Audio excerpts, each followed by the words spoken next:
Direction Charleville-Mézières à présent, alors que des affrontements ont éclaté dans la nuit de jeudi à vendredi, quartier de la Ronde-Couture, entre des jeunes et les forces de l'ordre. Le maire Boris Ravignon nous a accordé quelques minutes pour faire le point sur la situation. Monsieur le maire, bonjour, merci de nous accorder ces quelques minutes. Selon un rapport de la Direction centrale de la police nationale, Charleville-Mézières est la 4e ville de France où il y a eu le plus de violences.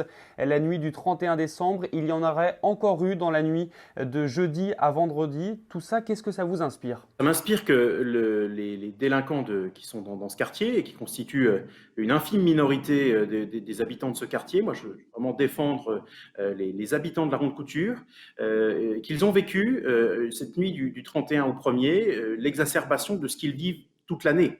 C'est-à-dire le fait d'être entre les mains, et effectivement, d'une bande d'individus qui prétendent tenir le quartier et supplanter les forces de la République, que ce soit bien sûr la mairie, les forces de l'ordre, parce qu'ils y ont un intérêt économique majeur. Ces délinquants, ils sont là, ils organisent leur business et ils n'ont pas envie que la police, ni nationale ni municipale, ne vienne les déranger. Donc ils nous ont fait là une démonstration de force, avec des actions particulièrement graves. Moi, je veux absolument saluer le courage du commissaire de Charleville-Mézières, qui était présent sur le terrain, qui a été ciblé par un tir de feu d'artifice qui l'a touché à la tête, au visage. Il a été blessé et il est, je l'ai revu ces jours-ci, d'ores et déjà revenu au travail. Mais je le dis, c'est emblématique de ce que nos concitoyens vivent dans ce quartier, c'est-à-dire une mainmise d'un groupe de délinquants qu'il faut absolument combattre. Vous avez dit récemment vouloir reprendre les clés de la Ronde-Couture aux criminels. Comment faire concrètement? Alors comment faire? Je crois qu'il y a d'abord un très gros sujet de police et d'organisation. Il faut effectivement arriver à créer le surnombre dans ce quartier, ce qui m'a amené à demander que des renforts notamment ce qu'on appelle de sécurisation de CRS soient déployés sur le quartier de la Ronde-Couture. Ils l'ont été, mais trop brièvement, pendant quelques heures. Mais je pense qu'il faut vraiment maintenant que nous ayons des pratique qui évolue. Vous savez, on a une CRS à Charleville-Mézières.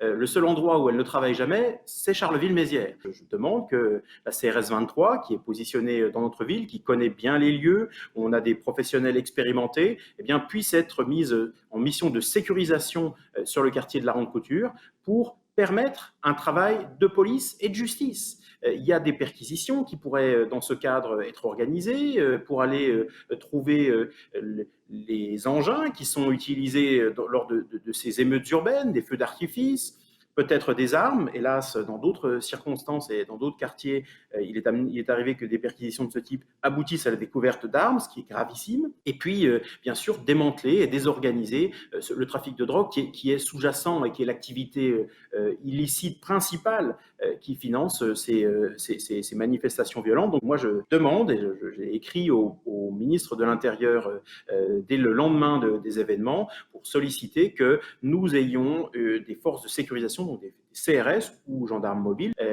puissent être présents durablement sur le quartier de Charleville-Mézières, les quartiers de Charleville-Mézières concernés par ces violences urbaines, afin d'assainir la situation et de porter un coup, cette fois-ci important, à ces trafics qui sont organisés. Selon vous, est-ce que pour la Ronde-Couture, on peut parler d'une zone de non-droit? On est effectivement dans un quartier qui, si nous n'y sommes pas vigilants, si nous ne reprenons pas effectivement les clés du quartier comme je l'ai indiqué, eh bien, est en train de glisser sous le contrôle d'une bande de criminels. Monsieur le maire, dernière question. Est-ce que selon vous, les pouvoirs de la police municipale sont trop limités? Alors je pense qu'il y a un sujet effectivement sur les capacités d'intervention des polices municipales, pas que celles de Charleville-Mézières, mais je crois qu'il y a plus globalement une question d'organisation de la responsabilité. Et ça n'est en aucune manière une quelconque critique de la police, mais aujourd'hui, l'organisation, elle est que les maires